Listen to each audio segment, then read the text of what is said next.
नमस्कार साथियों, बहुत स्वागत है। पूरे भारत के लिए गौरव की बात है, गर्व की बात है कि हमारा चंद्रयान-3 चांद पर सफलतापूर्वक लैंड कर गया।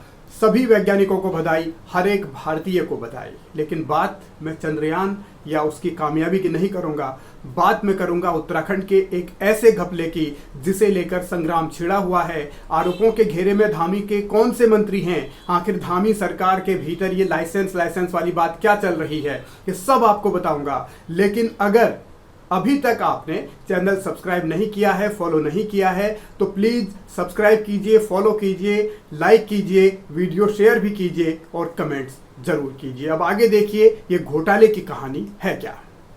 भ्रष्टाचार को लेकर जीरो टॉलरेंस का दावा करने वाली धामी सरकार पर एक और आरोप लगा है और आरोपों के घेरे में हैं कई विभागों के मंत्री धन सिंह रावत, जिनके सहकारिता विभाग को लेकर पहले भी सवाल उठते रहे हैं। एक बार फिर उन्हीं धन सिंह रावत के उसी सहकारिता विभाग पर सवाल उठे हैं और इन सवालों के सहारे बहुत सारे ऐसी राजनीति हो रही है जिस पर अब घमासान आगे बढ़ना भी तय माना जा रहा है। उत्तराखंड कांग्रेस के पूर्व अध्यक्ष गणेश गोदियाल, जो कि अब कांग्रेस की केंद्रीय टीम का भी हिस्सा हैं, उन्होंने गंभीर आरोप लगाए हैं, सवाल ये उठाए हैं कि आखिर उत्तराखंड के एक ही विभाग में ऐसा क्यों हो रहा है। देखिए, सहकारिता विभाग में जब से धन सिंह रावत जी मंत्री बने हैं तब से और अब तक के घोटालों की अगर जांच की जाए तो उत्तराखंड के सबसे बड़े घोटाले उनके विभागों में मिलेंगे।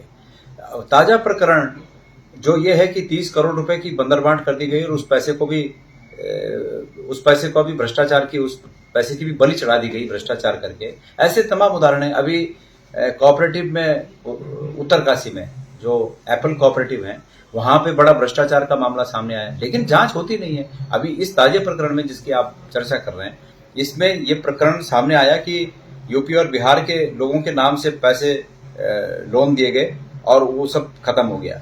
तो उसका बेनिफिशियरी कौन था, उसमें लाभार्थी कौन था, अघोषित रूप से पर्दे के पीछे से कौन लाभार्थी था, इसकी जांच होनी चाहिए।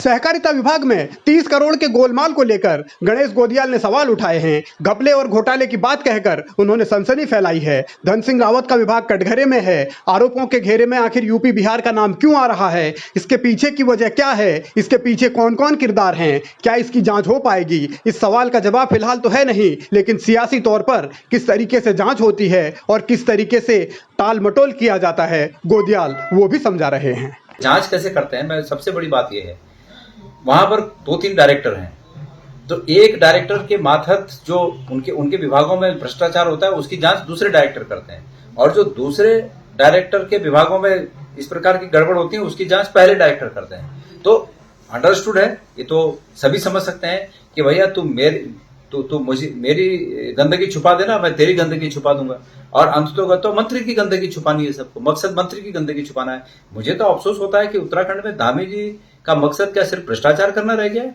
उन्हें धन सिंह रावत पर कार्रवाई करने के लिए कौन रोक रहा है? क्या सीधे प्रधानमंत्री और अमित शाह जी धन सिंह को भ्रष्टाचार करने का लाइसेंस वहां से दिल्ली से जारी किए हुए हैं? समझ में नहीं आती बात। सवालों के घेरे में सरकार है, सवालों के घेरे में सरकार के मंत्री हैं। अब धन सिंह रावत के विभाग पर पहले भी आरोप लगते रहे, लेकिन जांच के नाम पर क्या हुआ उसका अभी तक जवाब नहीं मिला। अब सवाल यही है कि आखिर सरकार के भीतर इस तरीके का खेल अगर हो रहा है तो इस खेल का जिम्मेदार कौन है और इस खेल का खात्मा होगा कैसे। नमस्कार।